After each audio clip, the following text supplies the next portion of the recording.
Right. On this special occasion, I'm delighted to be joined by the leading thinker of conflict and peace processes, Lars-Erik Cederman, Professor of International Conflict Research at ETH Zurich. Professor Cederman is a prolific writer on topics spanning ethnic conflict, nationalism, state formation, and peace building, and others. His academic articles have been published in leading journals in the field, and he's the author of acclaimed Emergent Actors in World Politics, which was published with Princeton, and most recently, he co-authored Power Sharing, Securing Peace with Cambridge University Press. What distinguishes Professor Cederman's work in the field is the combination of thoughtful engagement with big theories and computational modeling. And this combination has allowed him to provide evidence for big theories where evidence was previously lacking, or to challenge and refine what was previously accepted knowledge on issues on war and peace. Tonight, we look forward to hearing Professor Cederman's thoughts on the Ukraine war, and he'll be reflecting on nationalism and geopolitics. I'm also delighted to introduce LSE's own Anna Getmansky. Anna is Associate Professor in International Relations Department here at LSE, and together we are co-chairing the Conflict, Justice and Peace platform. Anna's main research areas are related to conflict and public opinion. She researches the consequences of political violence on voting and public attitudes, as well as the effects of technology on conflict and other areas such as crime. Anna's research as well has been published in leading journals in the field, such as Journal of Conflict Resolution, American Political Science Review, and others. Anna will offer remarks on Professor Cederman's lecture. Before we proceed, let's just welcome our speakers.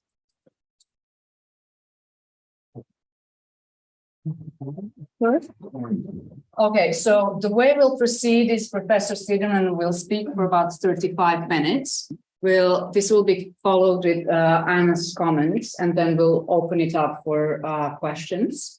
If you are tweeting, you can use the hashtag, which is hashtag LSE CJP. So without further ado, Cederman.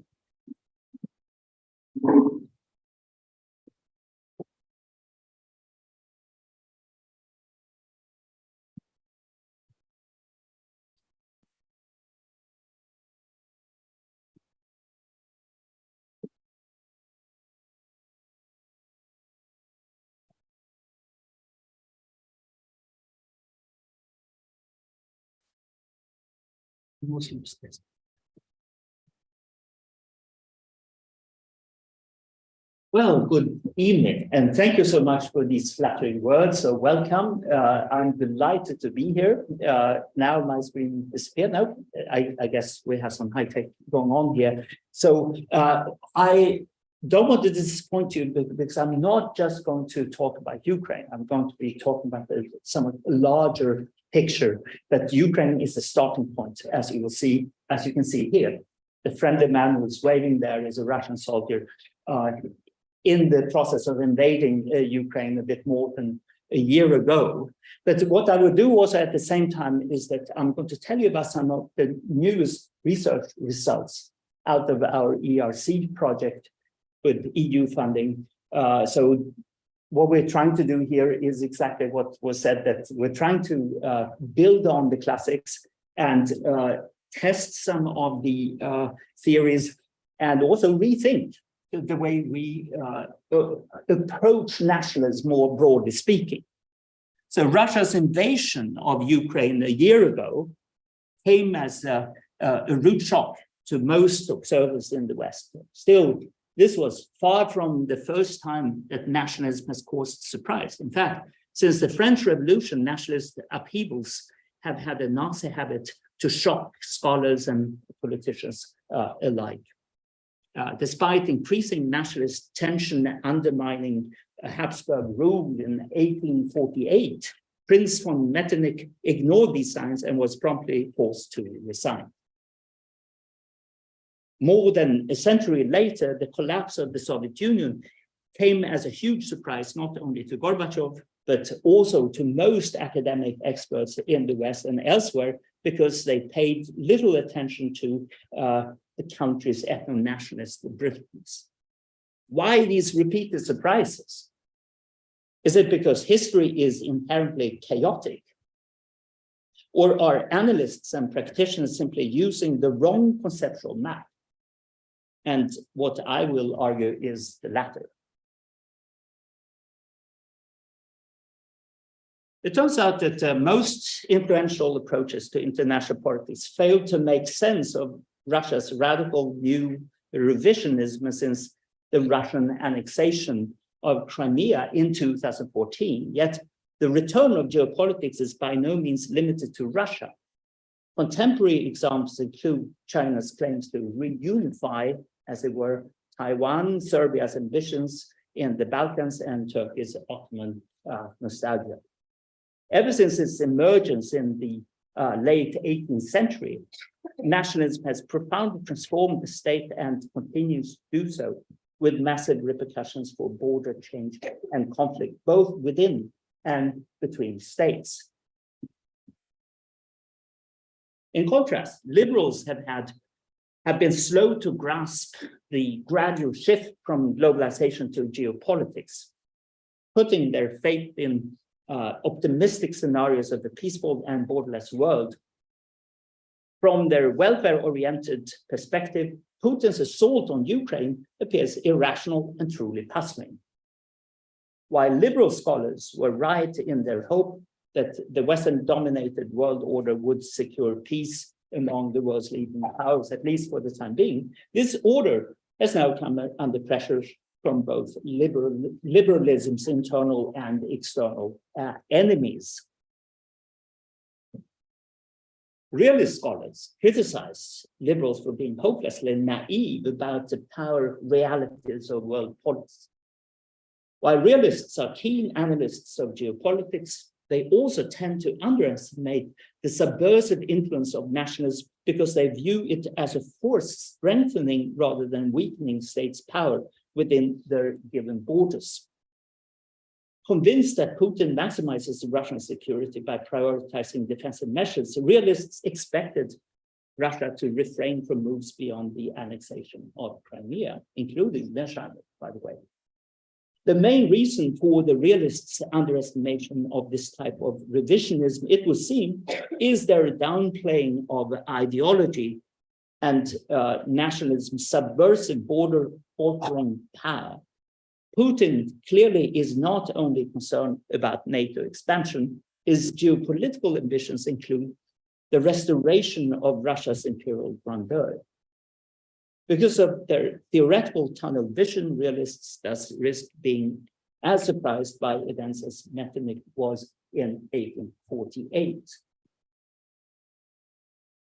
So this is a better place to start. The French Revolution, which was the birth moment of modern nationalism, nationalism stipulates that the source of political legitimacy is the nation, usually defined in ethnic terms. Nationalism introduced popular sovereignty that replaced territorial and dynastic rule, and dynastic elites could no longer shuffle borders around to optimize stability through balance of power. It now mattered who lived where. So the essential idea here is the famous congruence principle, the congruence between the state and the often ethnically defined nation. Gellner, by the way, taught here, so I'm honored to give a lecture here at the LSE. This is one of the reasons why I'm delighted to be here, but also humble. So what we have here is a consensus when it comes to how we approach nationalism in today's scholarship. And it's very much marked by a strong sense of constructivism, but also modernism. And I will argue that although I agree with both in principle, this has been overstated and actually may stand in the way for a full understanding of the phenomenon. In any case, I don't agree with the people who think that we already know all this stuff. You know, the brilliant guys in the 1980s, they had come up with everything, and we know about the definitions, the main stories. In fact, Rogers Brubaker, a sociologist at the UCLA and one of the world's leading experts on nationalism, said in 2020, quote, the big historical questions and major answers to these questions had been staked out already in the 1980s, end quote. So I think that's a little bit premature. Let's have a look at some of these main principles. And I would say that the consensus, as it were, in the nationalist literature suffers from these four main problems. And these are problems that we try to address in the book that we're working on. So I'm doing a little bit a plug for the upcoming book. But it's important to bring these things together. You need the whole book to explain everything. And I'm not going to be able to do justice to that in the remaining time. But anyway, the non-spatial theorizing problem is that even though Gellner really talks about the congruent story, which is about boundaries, he doesn't follow up on that in terms of empirical research, and very few people have ever since. So the spatial story is important here. So we piggyback on some work in geography. There is also the methodological status problem. This is that, if you have a constructivist take on things, very often the idea is that the state is able to shape ethnic borders and assimilate. Essentially, we have a balance or a bias in favor of right peopling over right sizing the state. And then there is the problem of ahistorical modernism. So I will explain to you a little bit more about this. This is that the strong sense of constructivism that we have in the literature leads to this idea that when nationalism entered the picture, there is a tabula rasa notion that essentially the nationalist leaders can shape or reshape the nation's past willy-nilly through invention and even obfuscation. And then there is this problem of incomplete validation. As an empirical researcher, I'm going to be a little bit boring here and just insist that we don't know those things that Brubaker was referring to. In fact, what the great thinkers in the 80s came up with is actually quite contradictory, or there are a number of questions that we definitely need to answer. Here, I couldn't resist the temptation of showing these two figures. Two of the greatest thinkers happen to teach here at the LSE also, which is even more suitable. I just arrived in this country as a lecturer in Oxford in 1995. That's how old I am. And then one of the first things I did was actually to drive up to Warwick to the famous debate. I didn't really want to miss this. And it was a very good thing because Ernest Gellner passed away shortly after this debate in the fall of 1995. And A.B. Smith was criticizing Gellner's modernism. And in response, Gellner blurted out that the nations, of course, nations have legacies, but they are like navels, irrelevant. So it was a brilliant speech and it inspired me very much. I was completely on his side. And then I started to think over the years, and I've started to shifted a little bit closer to Anthony D. Smith's story, but we don't have time to get into these details. That's just a little anecdote to say that to set the stage for the moves that we are making. And that instead of getting stuck in non-spatial theorizing, we introduce a spatial approach, drawing on geographic ideas. We are also moving away from an exclusive focus on the state doing things and shaping ethnicity by looking at nations' impact on states. That is, this is the border altering aspect. And that is absolutely essential. On top of that, we are moving away from the a historical notion of some kind of tabula rasa nationalism to propose something that we call restorative nationalism. And then finally, we are trying to make advances by using spatial temporal data to study these phenomena. So the first aspect of this is the spatial approach, and this is to give you an idea of what we're trying to do. So we've collected all this map material, historical ethnic maps starting from the 19th century, which is when ethnic studies started as an academic discipline. And the black lines here, of course, are the state borders. And what you have here is a way to capture the very notion of congruence in Gellner's sense. So if you define nationalism as the principle that prescribes the state and the nation should coincide, this is now a way to look at this empirically with specific cases in mind. So that's, to say, a starting point for our study here. So by spatially interacting state and ethno-nationalist boundaries, we show how violations of Gellner's principle caused by foreign rule and division increase the risk of border change and conflict. And we arrive at the notion of territorial defined ethno-nationalist segments, which serve as the main actors in our theory.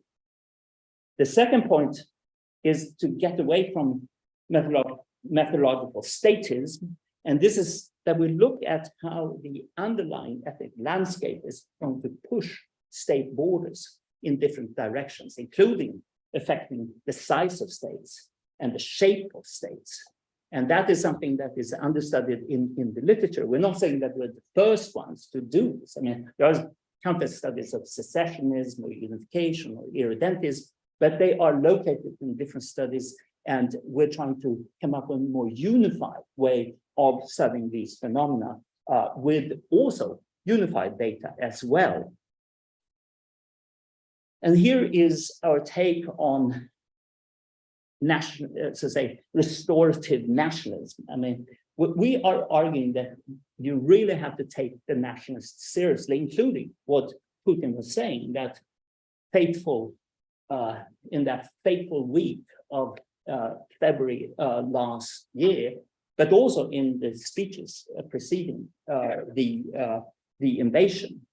So a historical modernism insists on the irrelevance of nations pre-modern and recent past, and view empires as obsolete in an era of nationalism. Yet, as illustrated by Putin's justification of the war in Ukraine, nationalist narratives can have more serious consequences where they partly rely on historical facts, which are then framed and distorted to serve contemporary goals. And here I quote another nationalism scholar from LSE, and that was Eli Kuduri, who stated that making use of the past in order to subvert the present is essentially what nationalism often is about. And no doubt, Putin is in this game. I mean, he is an amateur historian.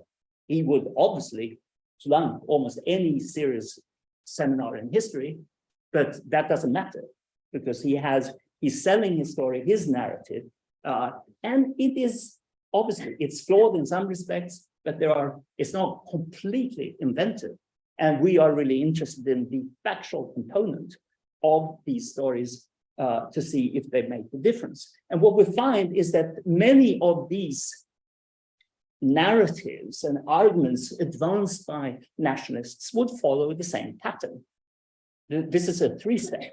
First, you have the golden age. This is also piggybacking on A.D. Smith's ideas. He's quite famous for bringing in sensitive studies of the golden age. And you see, obviously, in the case of Putin's Russia, Peter the Great was a fantastic period when Russia was advancing and was being respected. And then comes the Dark Age, and the dissolution of the USSR was, of course, a very hard blow. And then finally, the restoration, making my country great again, is then going to be delivered by Putin.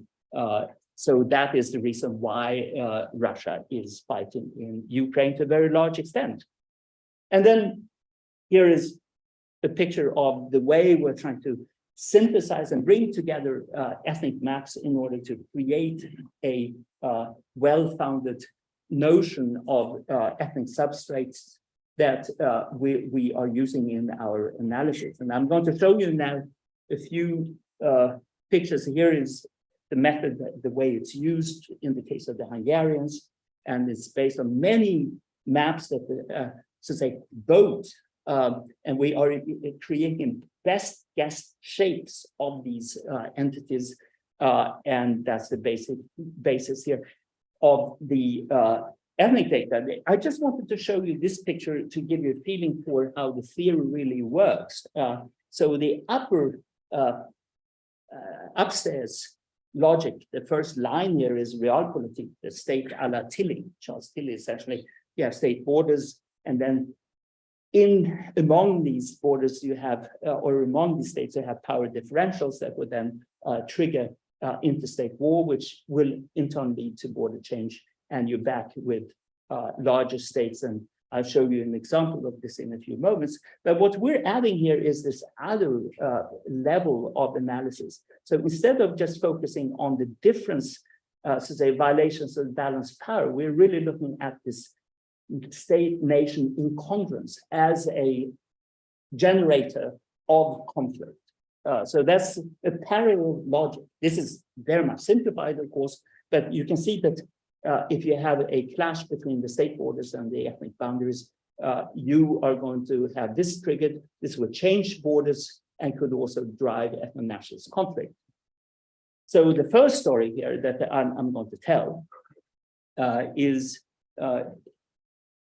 essentially Tilly's pre-nationalist story. So here we are starting with state borders, and we're looking at how the discrepancies will trigger war, which will then lead to border change and large states. This is the famous war-made states and states-made war aphorism that Charles Tilly, the famous historical sociologist, coined. And just to give you a feeling of this spatial approach that we're using here you see the borders of Prussia with the red areas marking the areas that were expanded through warfare, and the green areas, those that were expanded through peaceful processes. And on the right, you see, as I say, over time, how the Prussian state grew, and whether this was mostly driven by war or whether it was a pacific process. And as you can see, Prussia was to a very large extent expanded and grew in a warlike fashion. And you can look at other states like this. And this is our way of trying to be more precise about Tilly's theory. And you have the idea that state death becomes much more important for in warfare for small states. So you have a Darwinian process of winnowing out the smaller states, as Tilly predicted.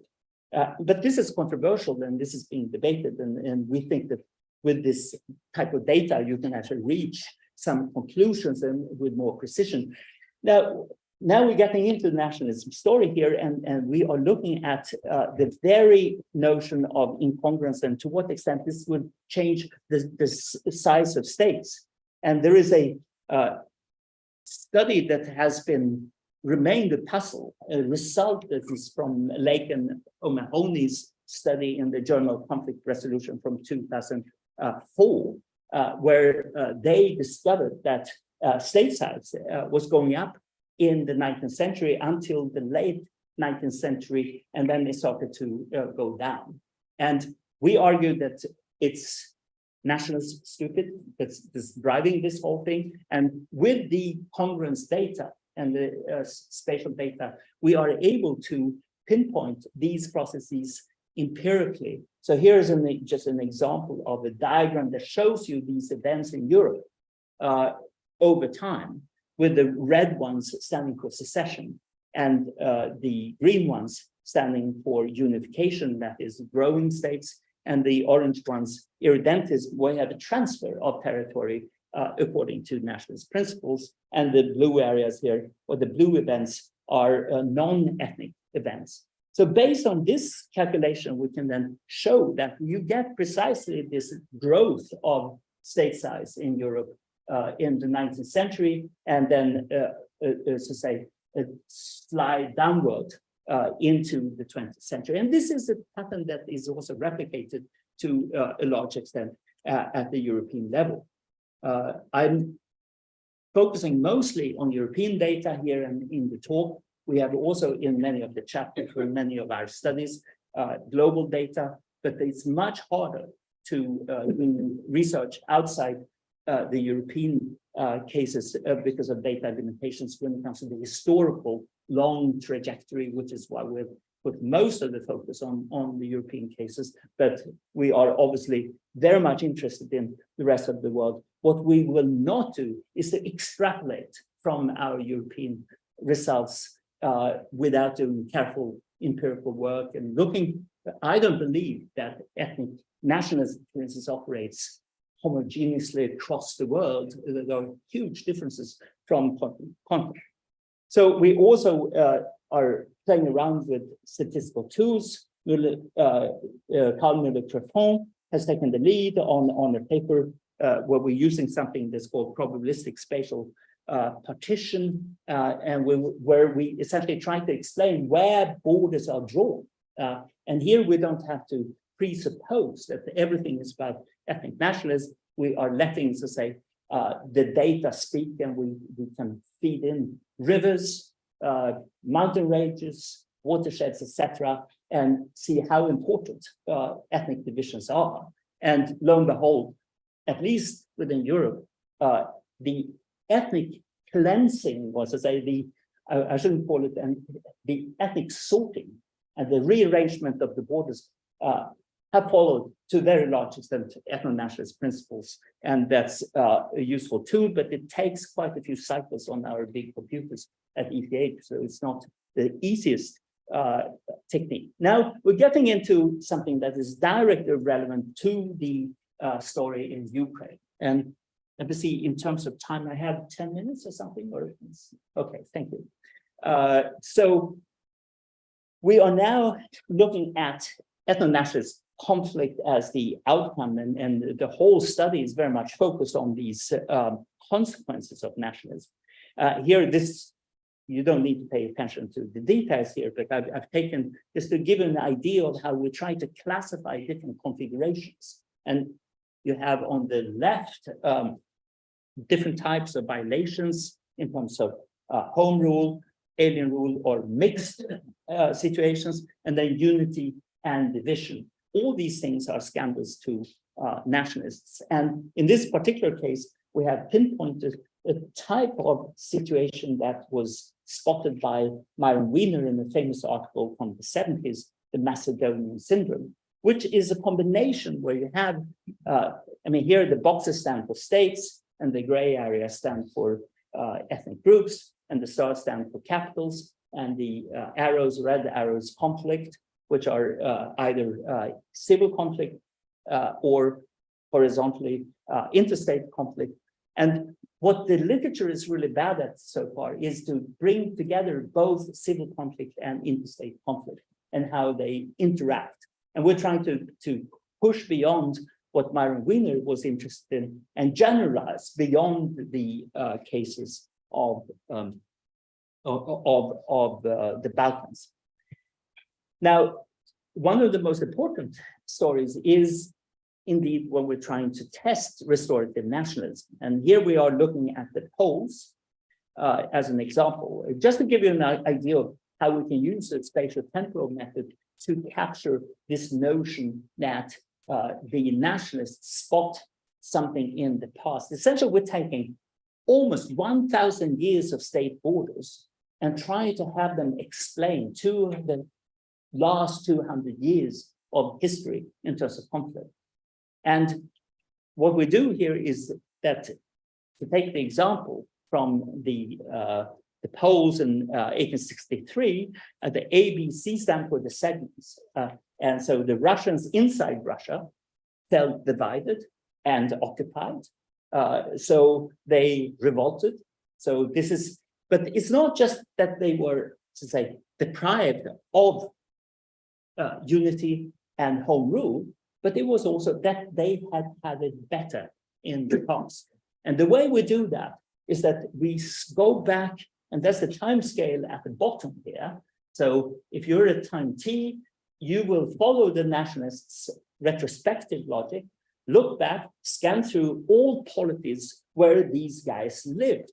And now the question is, can we find a polity where all the conditions of nations were satisfied? That is, did they have a better golden age at some point? So this is, now we can actually use the maps to identify this. And lo and behold, we find the Polish-Lithuanian Commonwealth. For instance, in 1620, it was at its peak. And here you see the gray area, the Poles are mostly inside that Commonwealth. That is, they were unified. And also they were in control of the polity, politically speaking. So that's how we do this automatically, so say through big data, essentially, and we find a clear sign that states or nationalist, ethno-nationalist segments that have had control over a polity that, so say, allow them to get out of the contemporary problems would want to go back to that golden age. We are also testing the theories of modernism by using railroad networks. So here we have found data by train spotters in France, train enthusiasts, and we digitized, vectorized and digitized the whole thing. Unfortunately, they didn't cover Britain or at least England. So we had to drop the British Isles, but I guess this is an early case of Brexit that we have to live with. But we have the rest of Europe, and what stands out here is that if you look at these ethnic segments, and the question is, what would happen when the railroad hits that ethnic segment? Is this going to lead to a backlash? In fact, a civil conflict challenging the power of the state, or is it going to pave the way for nice integration? The bias of the literature has been mostly on the integrationist side. I don't know if you've read Eugene Weber's famous book, Peasants into Frenchmen. That's a classic study about France, and saying essentially that modernization through railroads, but roads and many other ways, military service, schools, led to this nation-building success. But with this data set, we can actually show, and here is what you call the difference in difference research design. That's essentially just saying that if time zero in relative terms is the arrival of railroads in the ethnic settlement area, then what comes before is essentially a flat parallel trend, and hell breaks loose as soon as the railroads come to town. And then, of course, you can do much more work on trying to figure out exactly why, but it shows you that you can actually, to say, unpack some of the grand work, the grandiose work by the experts on nation building with this type of data. So we have more work on right peopling and ethnic cleansing, but also we're interested in partitioning and conflict, whether this really pays off. But I don't have time to talk about that. I would like to sort of sum up these results and our approach. I hope I've convinced you that we can learn something from applying this spatial approach to nationalism. It's really critical to understand nationalism in spatial and geographic terms, because in principle, nationalism is inherently territorial. And this comes from the fact that nationalism is about wanting to have a state. That's what nationalists want. And guess what? The state is territorial by definition. So that's nationalism. nations have to be territorial too. Otherwise, it doesn't make sense to talk about, again, this congruence principle in the first place. And the second point here is that I've been trying to drive home the story that even though right peopling the state and this ethnic engineering is of course possible and it has happened and should be studied, that there is an unfortunate bias in the literature that has taken the state as a unit of analysis, because statistics come from states, for states, and this is just the way we think very often. So this idea is instead saying, okay, let's start with the ethnic unit and see how it may smash, deflect, reshape states. And that's what we've been trying to do in this project. And restorative nationalism, as I've said, this tells you that even though I'm a modernist myself, I don't think that there were nations in the Middle Ages. Nationalism as a social phenomenon and political phenomenon more or less broke out and took hold as of the French Revolution. But that doesn't mean that the earlier ethnic history and trajectories are in any sense irrelevant. So these navels can get really dangerous, to use Getmansky's terminology here. And yet, we're not arguing that there is a clear line of continuity. What is important is what the nationalists have, how they conceive of the past, and they can construct a backward projected continuity to, say, the Croats think that, oh, the people who lived in our area were Croats. Okay, there may have been dialectical continuities and complications, but that doesn't matter to the nationalists. So we have to take the nationalists seriously in that sense. Even, and here is the important thing, we should not be afraid of, in analysis, to use this as data. Just because we are putting in this data in our analysis of motivations and actions of nationalists doesn't mean we have to buy their ethno-nationalist package. But to ignore this and say, this is too dangerous, we shouldn't even be talking about ethnic nations, would deprive us of the key to their behavior, and that would be more dangerous, I would argue. We would then forever be surprised by the Putins of this world if we don't try to pin this down empirically, objectively, as far as we can get. And then finally, that you can actually study these phenomena with spatial temporal data systematically. Now, of course, and I'm going to end now within 1 or 2 minutes, just to put in some caveats to show that I'm not a one theory fits all maniac here who's trying to drive home one story. I mean, of course, historical data on ethnicity and borders beyond Europe will be necessary in order to make advances here. You can do some, but the situation is pretty spotted when it comes to the historical data on ethnicity. And we're trying, of course, to improve the situation. And there are many data sets for specific parts of the world, but it would be nice to be able to do more in a more systematic way. One of the most interesting conundrums is the interaction between the right peopling and the right sizing of the state. But that is a highly endogenous, highly complex story. Here we have privileged the right sizing side in our study, but that's going to take more theorizing and more empirical analysis to get right.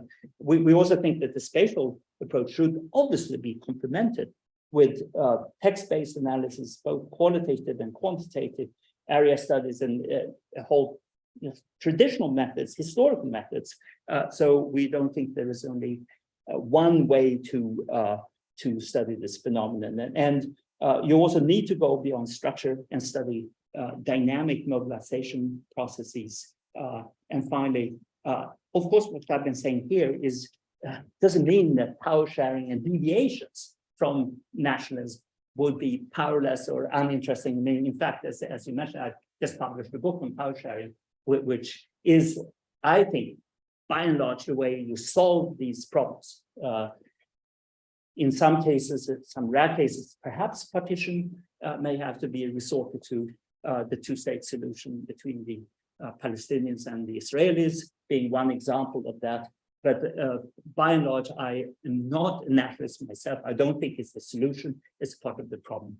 But we can do without nationalism in order to run democracy, representative democracy. It's not like nationalism is only evil. This is a part of modern life. This is part of us, but we have to contain it. We have to, so say, channel it in peaceful directions. And that's going to be a tall order with people like Putin around. But with that, I thank you for your attention.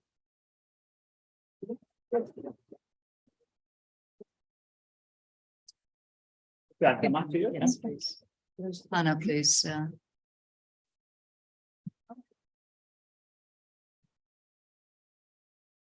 So thank you very much for your lecture, Mr. Cederman. I will try to offer some very brief comments and notes to basically start a conversation and a Q&A. And I must say that as I was listening to the lecture, my notes and comments have changed quite significantly from what I prepared in advance. So I will try to be as clear as possible. So first of all, I really thank Professor Cederman for presenting this pioneering work here.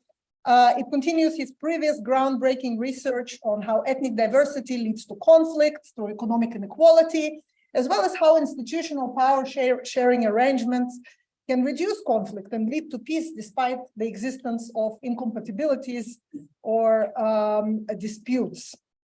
It's important to know that his work is important not only for its substantive innovation, but also for its methodological rigor and very close attention to issues of measurement as well as causal relationship, as we have seen in the slides that he presented. This is especially important if this work is to be a basis for public policy or recommendations to governments or international organizations. It's important that it's based on solid and rigorous foundations, and this is indeed the case here. So what's especially impressive and innovative in this work is that he moves away from abstract discussions about nationalism and identities and actually shows it to us on the map, and shows how these things change as a result of technological, infrastructural changes, as well as wars. I have basically two main comments, and if I may, I want to offer my way of summarizing what I have learned from this current, from the talk that we have just heard, as well as from the previous discussions that we had today. Professor Cederman basically talks about the dark side of nationalism and how incompatibility between ethnic identities and borders can lead to conflicts and can lead to political violence among groups within states as well as between states. So this obviously challenges the prevalent liberal assertion that economic and technological progress will inevitably lead to a borderless world in which we all abandon our parochial identities and we all embrace some global universal identities instead. So Professor Cederman's work shows how modernization, especially through that, for instance, map of railroads, how modernization can actually spur separatist and parochial identities and can reinforce them and can lead to conflict. So this is important to understand. It's also important to note that this is not just historical research, but it has very current implications and present implications, especially going back to the story of railroads and how the introduction of railroads leads to conflict.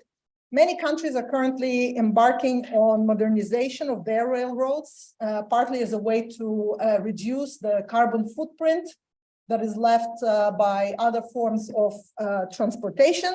And therefore, it's really important to ask questions such as how these developments of railroads can lead to changes in identities, can reinforce some groups to make claims against borders, and how these claims can give rise to violent conflict. However, it is also important to point out that most of the time, incompatibilities between identities and borders do not lead to conflict, let alone to violence. most minorities coexist peacefully, especially in the context of the region that we heard about. The case of Ukraine, as tragic and violent as it is, it's quite an outlier, especially in the landscape of European politics. And some of the reasons behind it might be democratization, the spread of the ability to politically participate in life, as well as economic growth and reduction of inequalities. And as Professor Cederman's previous work shows, inequalities among minorities, inequality among different ethnic groups sometimes leads to ethnic conflict. But it's important really to remember that ethnic conflict, let alone violence, let alone civil war, as we are observing now, or interstate war, as we are observing now in Ukraine, is something that is quite rare. And in most cases, this violence is avoided because it's very costly, it's very destructive, and politicians, groups, individuals really have very strong incentives to try and resolve their disputes peacefully. I also want to make one last observation about the issue of railroads and modernization. So Professor Cederman, if I understand correctly, makes the claim that nationalism might lead to conflict. And one way nationalist claims can be strengthened is because of introduction of railroads that allow mobilization, that allow communication, and in some cases they strengthen separatist identities. I think it's important to examine this mechanism also outside Europe, because as we all know, a conflict in Europe is really rare. Another region that I think is very relevant for this type of study is the Middle East. Similarly to Europe, Middle East has also experienced an expansion of railroads in the late 19th century. In fact, the Ottoman Empire in its last decades of its existence has invested in construction of railroads that connect all the different corners of the empire. Trains from Istanbul to Medina, to Cairo, to Baghdad.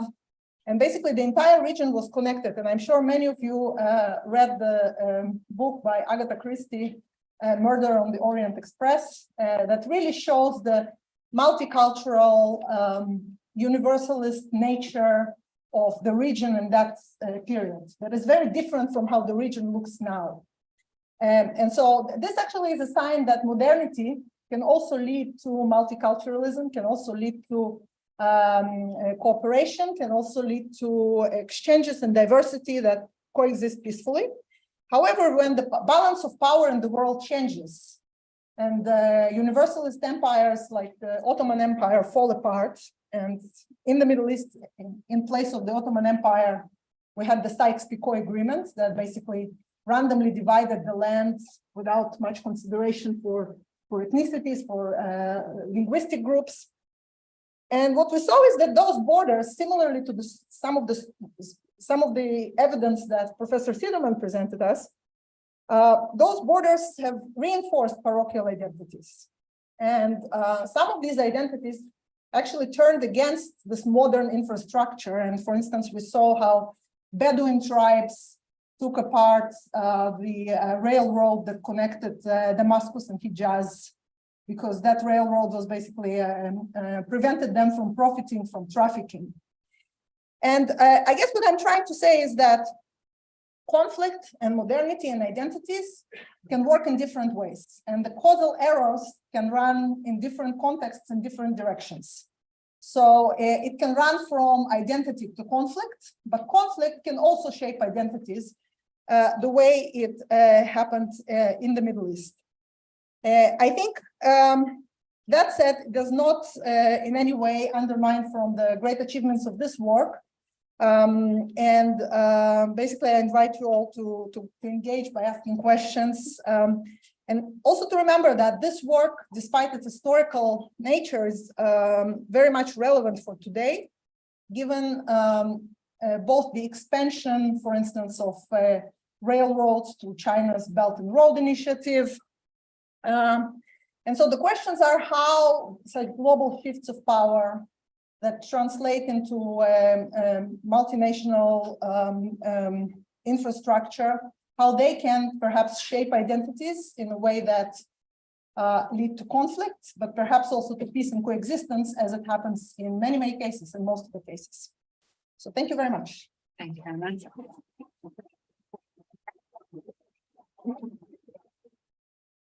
Okay, so we'll now start our Q&A, inspired both by the lecture and the comments. What I'll do is I'll collect the questions from the audience. We also have questions online. We have roving mics. Please introduce yourselves. So we'll take a few. So first question's there, then the second there. Tell us your name and your affiliation, please, before you ask the question. Hi, yes. Well, my name is Daniel. I'm studying the Master in Political Economy of Europe of the European Institute.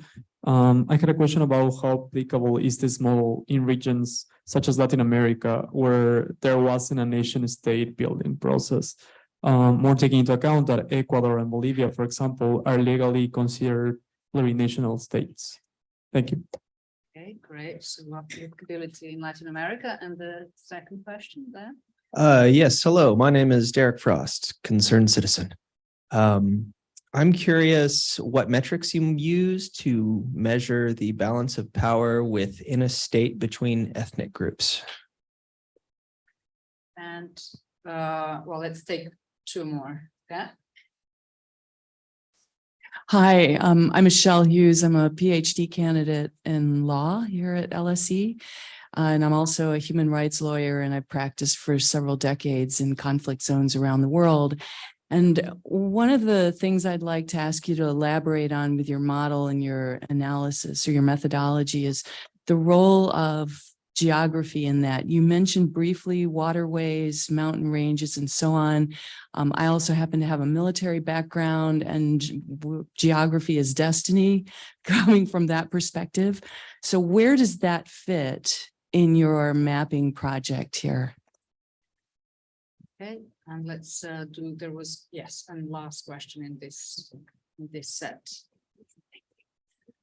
Hello, my name is Jane. I studied anthropology here. Do you think it is possible that liberals, which may include many of us in this room under a very broad umbrella,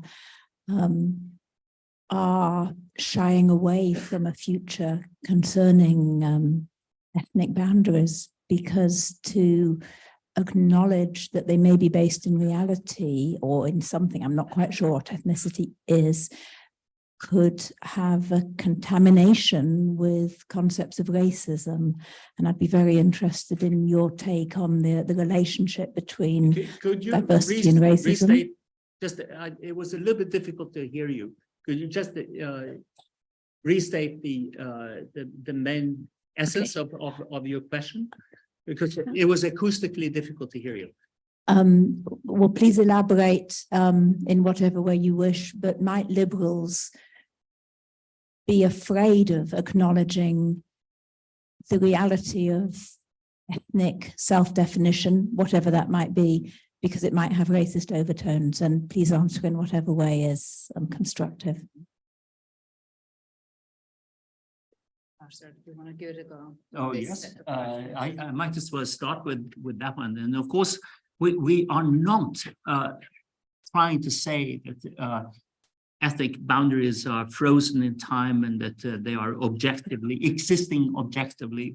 But we are, in one part of our analysis, we are essentially trying to adopt the assumptions of the nationalists to see where they are going, where the conflict risks are the largest. So in other words, we're not primordialists ourselves, but we adopt a perspective of participants' primordialism, which is a very important distinction. So if you go back to Clifford Geertz and Edward Shields, etc., they were actually saying precisely that you can do that, but you have to be careful. You have to introduce health warnings and say, okay, now we are not talking about our own convictions.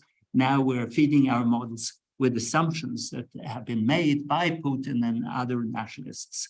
So that is one very important aspect of this.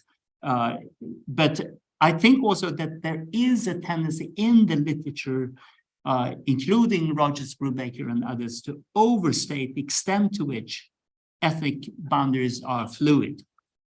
This is true in some areas and absolutely pertinent, but at the same time, you can get pretty far during long periods where there is much more stability. So for analytical reasons, you can make these assumptions, but we also include in our project parts of our analysis where we turn things around and where we look at how the ethnic borders or ethnic boundaries are affected by states in terms of ethnic cleansing, etc. So we're trying to, we're fully on your side, but we think that for analytical reasons, if you're careful, you can actually make some progress on understanding why nationalism can have very pernicious consequences. So more questions I got here. So let me see if I get this right. We had the question about geography and the geography being destiny. And that is essentially a view that is dismissed by most modern geographers today. There is nothing completely deterministic about geography. There is a link of socioeconomic processes and human action intervening between the fixed facts of geography and these social outcomes. So I think it's very important to be able then to feed into a model both the ethnic boundaries, but also rivers and mountains, and see what difference these make. And what we can show is, of course, that geographic distinctions make a real difference for the shape of states. There's no doubt about it. I mean, after all, I live and work in Switzerland, but at the same time, we can do that and weigh the input of those geographic factors together with ethnicity. And we can show that the ethnic component is alive and well, even if you control for the input of geography. So we are, so say, we take geography very seriously, but it's not, so say, the only show in town. Then the point that was made here about, let me see now, there was, Latin America was the first question. Yeah, that's where most of our results do not hold. So that's a continent that was, to say, configured historically in a very different way. And then I don't believe in the Creole pioneers of Benedict Anderson at all. This was a state, so this was a continent where the state lines were drawn based on admin units rather than some kind of ethno-nationalist principles.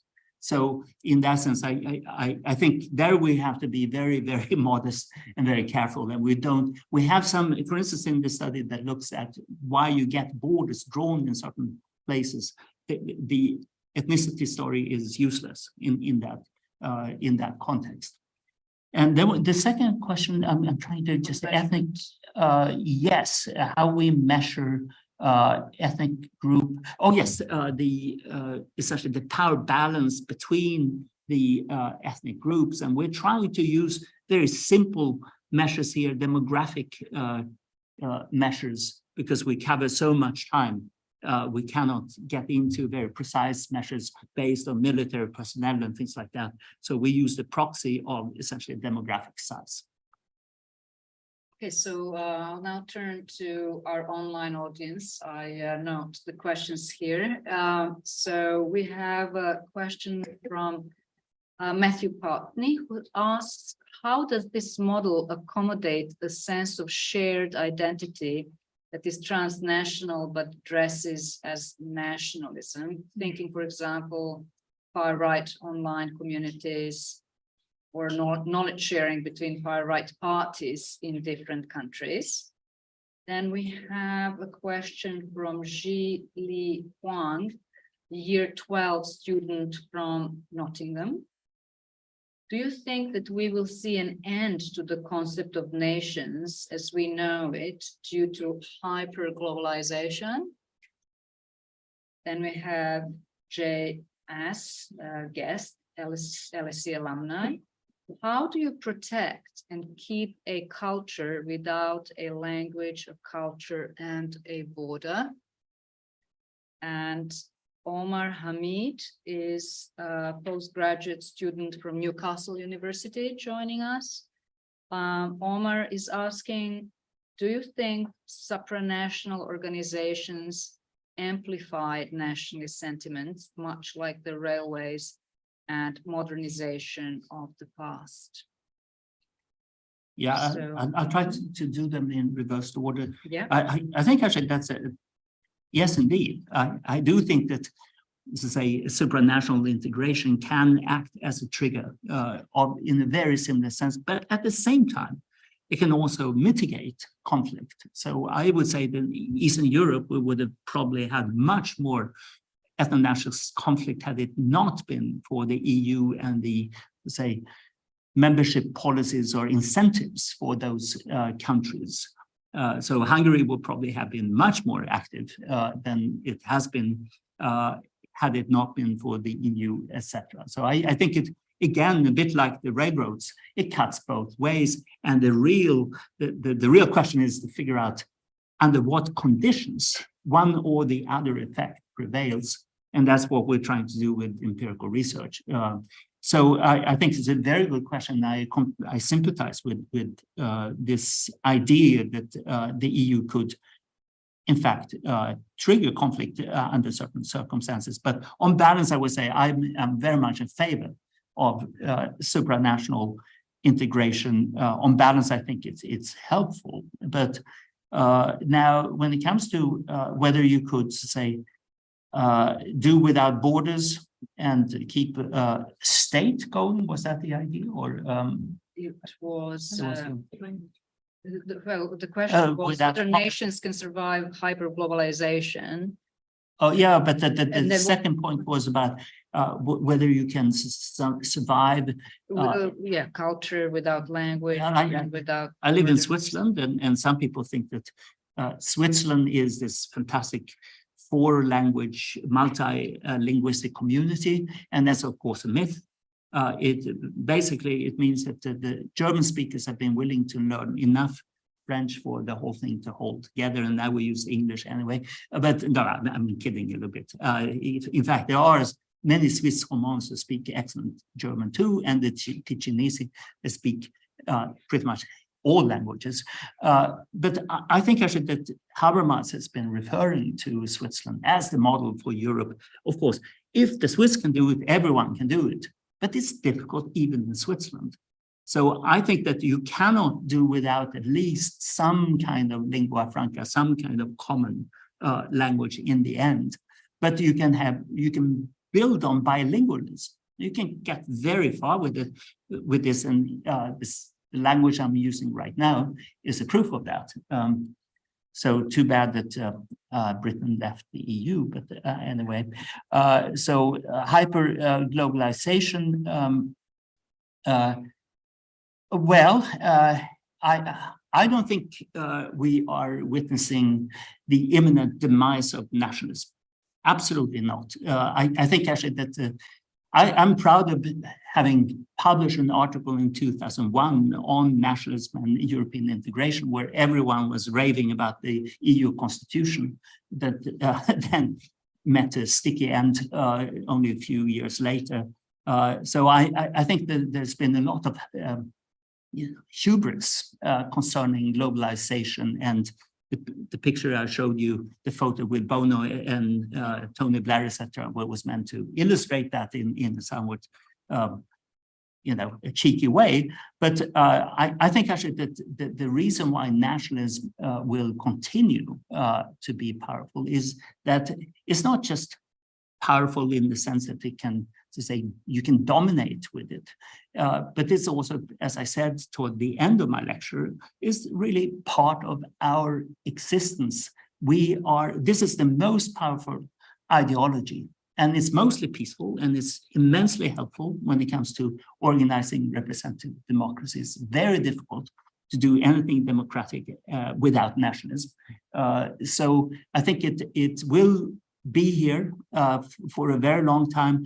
And a lot has to do, and there was another question here that was put concerning this idea of the context, whether we would, the international context, and whether there could be some kind of shared far right identity. I think that question is interesting because ultimately, I believe that the fraternité of all these right-wing activists and radicals will fail, because nationalists at the end have diverging goals, and as we've seen, and it will end with tears. But that doesn't mean that I'm complacent.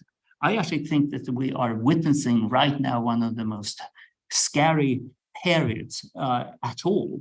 If you think about what's going to happen in the US in 2024, if we have a return of Donald Trump or a Trump clone, DeSantis, etc., all bets are off. I mean, some people think that, okay, it's only a matter of time till the Russians lose in Ukraine.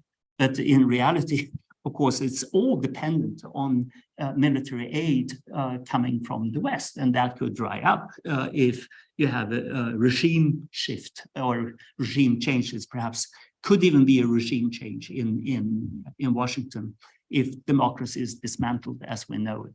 So this is dramatic and contingent, much too contingent for my conflict. And so I think I said that the success of nationalism will be dependent also on the normative environment, the normative context at the international level. And so much of what we've seen in terms of pacification of ethno-nationalism around the world, and I've researched this, is actually dependent on the influence of international organizations and norms. And this has been effective. It has really worked, and we have been able to put numbers on this and show this, but our luck may be running out at some point. And I think the Trump years show that suddenly, if the leader of the so-called free world is perfectly, the first place he visits is Saudi Arabia with its human rights policy, which includes the use of bone saws, then that is a very different story. And you need this pressure and these incentives on various leaders around the world, because otherwise it's going to go south. Okay.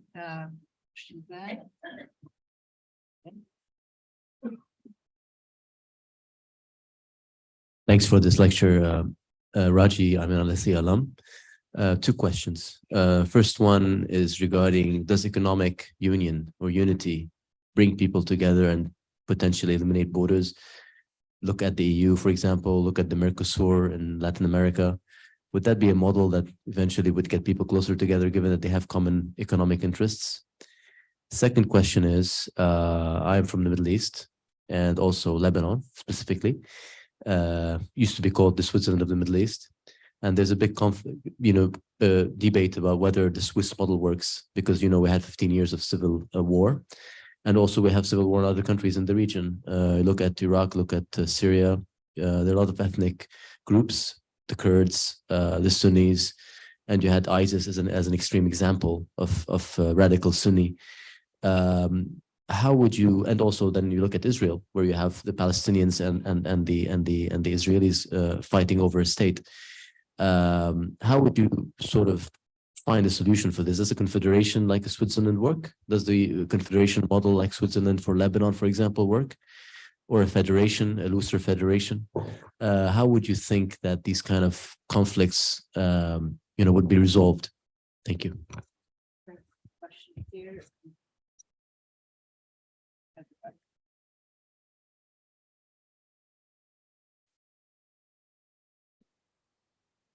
Thank you very much. Nationalism is just a tool to. Sorry, can you introduce? Sorry, Can you please introduce? my name is Dust, and I'm just a member of the public. Great. Nationalism is just a tool to divide people, to create differences and say my difference is greater than your differences, therefore has purpose when I commit a genocide or some other horror. And in the Ukraine and Russia right now, it's just who's your favorite nationalist? And it's very clear that the West has chosen Ukraine as their favorite nationalists. And all this can do is to feed into more division and more horror. And who comes away the winner? Not the nationalist, but the people that make the money. The borders are irrelevant. The nation is relevant. It's who gets murdered, which is the working class as a rule. And they used nationalism purely to foster a reason to wake up one morning and commit a horror. So, yeah, nationalism is fundamentally rooted in division and war, and with it, there can never be peace. Thank you. Okay. Hello. Hi, my name is Michael Smalis. I'm an LSE alumni. Thank you for the talk so far. I'd like for you to expand your thoughts on the railroads and the modernization.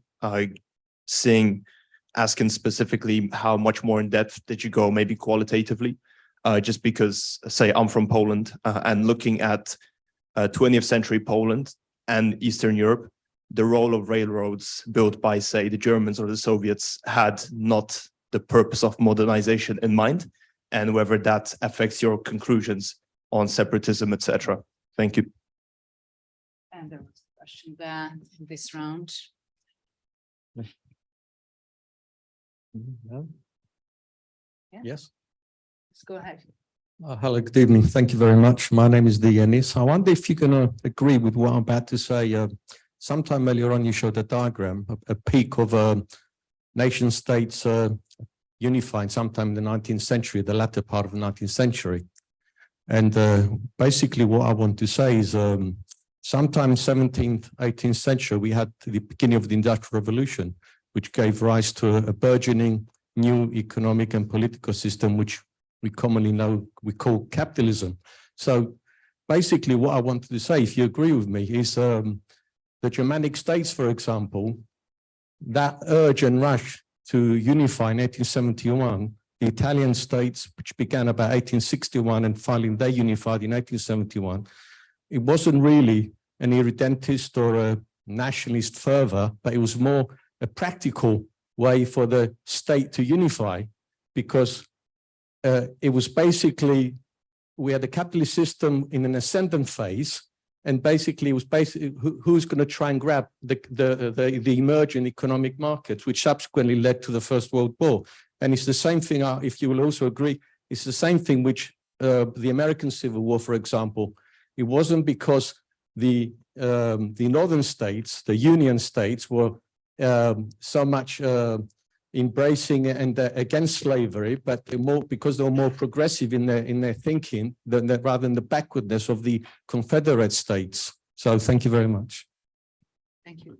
Lars-Erik, I'll just include one last question online, because I'm mindful of the time, so we'll be wrapping up. Sure. So we have Tyler Welby, year 12 student from London. And Tyler is asking, is the current Western ideal that transcends a nation state doomed to fail?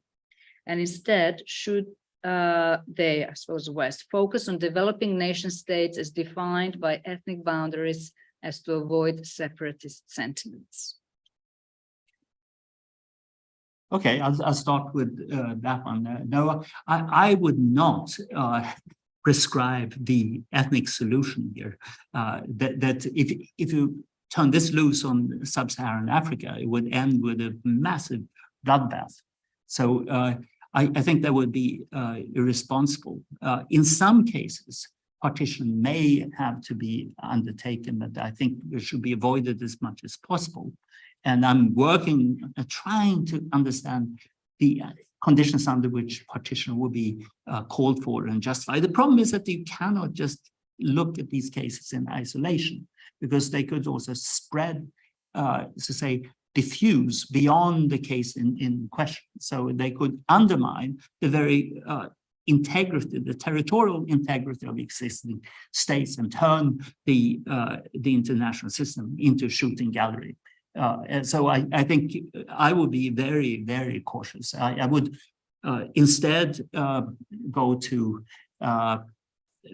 Leiphardt, a political scientist who was pushing power sharing and also federalism, autonomy. That would be my main answer in that case. So when it comes to the influence of capitalism, I think is obviously, as we've been studying, for instance, the spread of railroads as a vector of modernization, there is a very powerful commercial aspect to this. So there is no doubt that this is important, but it's not enough. I mean, the problem with market-based, even Marxist analysis is that the politics gets, underemphasized, and I would generally think that in that sense, Gellner was onto something when he said that essentially it was the letter that was sent was not sent by Marx. It wasn't received by classes, but it through tragic postal error, it was the nations that received the letter. So I think, in other words, the political and also symbolic, emotional logic here, in many cases, trumps, in some respects, the underlying commercial logic. But there are, of course, elites who have instrumentalized nationalism. I fully agree with that, ruthlessly for extractive purposes, including Putin, by the way. But ultimately, it's too simple to put all your money on money. That would be my simple answer to that. Now, the question about the railroads in Poland, fascinating. And then when we were looking at this, we had to read up on the reasons why railroads were built. And one of the most interesting things is that you could get into endogeneity. If you say that the extension of railroads leads to conflict, it could actually be that the railroad builders, the states, were anticipating trouble in the periphery and thus built railroads for that reason, and that would completely undermine our study. And in fact, if you look at Tsarist Russia, these type of security considerations were paramount. So I take that fully seriously. We try to get around this to use some statistical gobbledygook here through an instrument. Carl Müller-Crepon, one of the co-authors on that paper, pioneered this idea of using simulations. He is, by the way, a professor here at LSE, former student of mine. So in any case, we try to say, simulate a counterfactual world where the railroads would be built according to an economic logic only. And our results hold with that instrument. So we think that the risk that this is all driven by the nasty state leaders who are trying to knock down separatists by building railroads, it doesn't seem to be driving our results. But it is in specific cases, I would take that very seriously. And this is a great book I read in German by Schenk, a historian, Russlands Fahrt in the Moderne, which describes this absolutely beautifully with fascinating examples extending to Ukraine also. There were some optimists who thought that, I can't recall now exactly what it was called, but Korf, he was called, one of the leading Russian politicians who said that, oh, it would be absolutely wonderful. Finally, we can now unify these peoples of brotherhood together in one big happy family. And unfortunately, it didn't really turn out that way, but it was a nice try.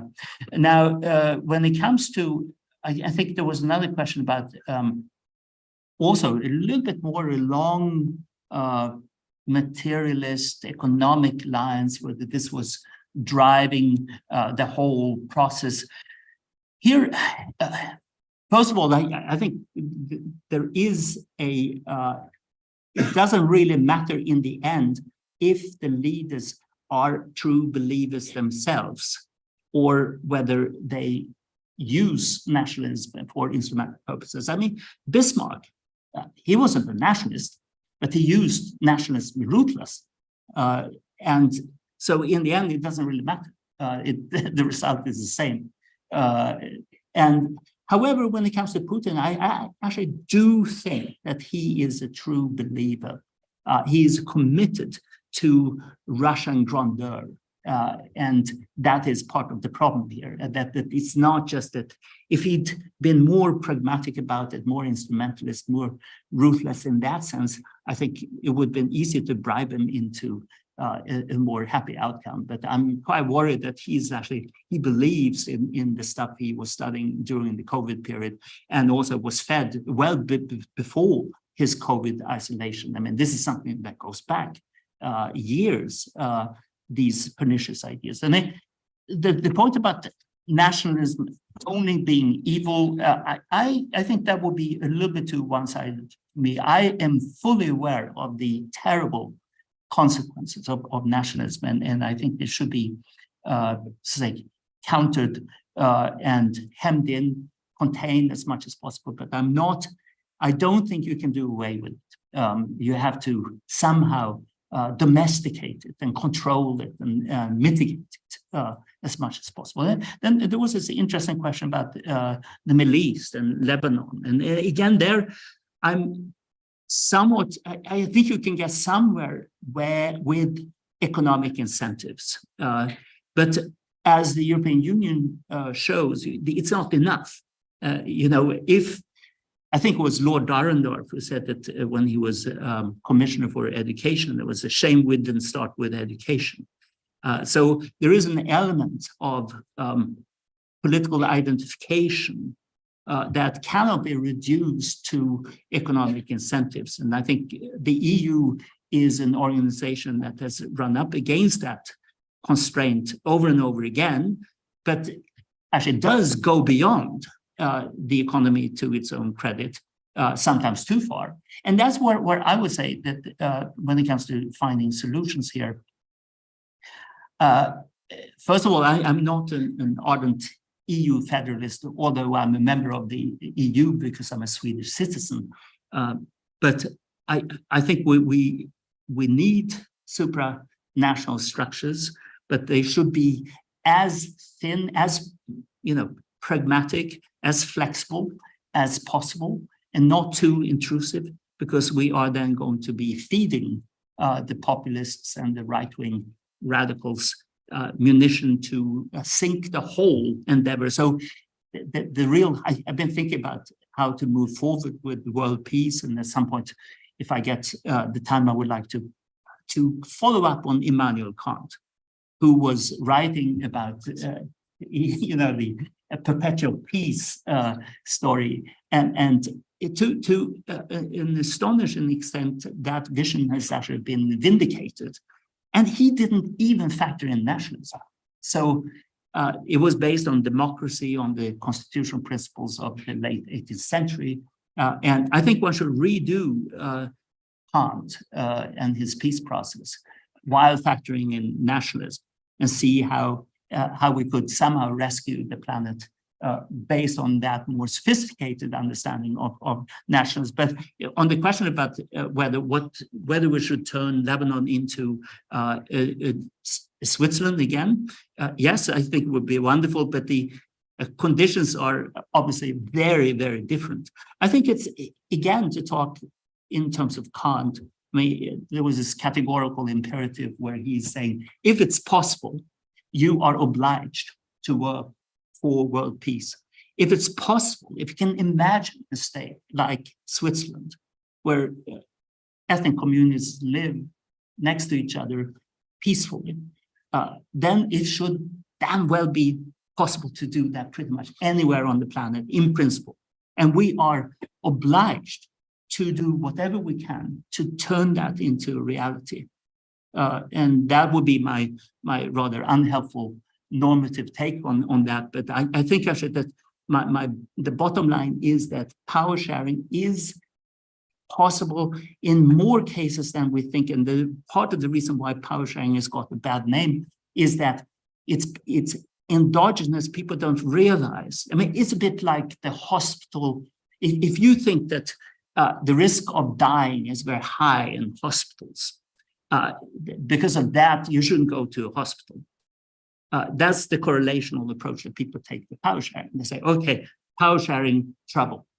Yeah, but you know, people don't go to hospitals randomly. They are really sick when they go there. And by the same token, the countries that really get into this effort of setting up power sharing arrangements are really in trouble to begin with. So if you factor in that type of reverse causation, you will actually see the power sharing is much better than its reputation. And that's what I would put my money on. I would also want to, at some point, say a couple of words of response, but there may be other questions. So we're running out of time. We have to finish. Yes, okay. So maybe we'll leave that for later. Yes, So, we'll talk, Mel. Thank you so much for your thoughtful comments. Thank you. So I just want to thank you for taking us from the dark side of nationalism. And I really liked sort of ending on the note of Kant and perpetual peace. What I will take from this is that we have to be really aware of the danger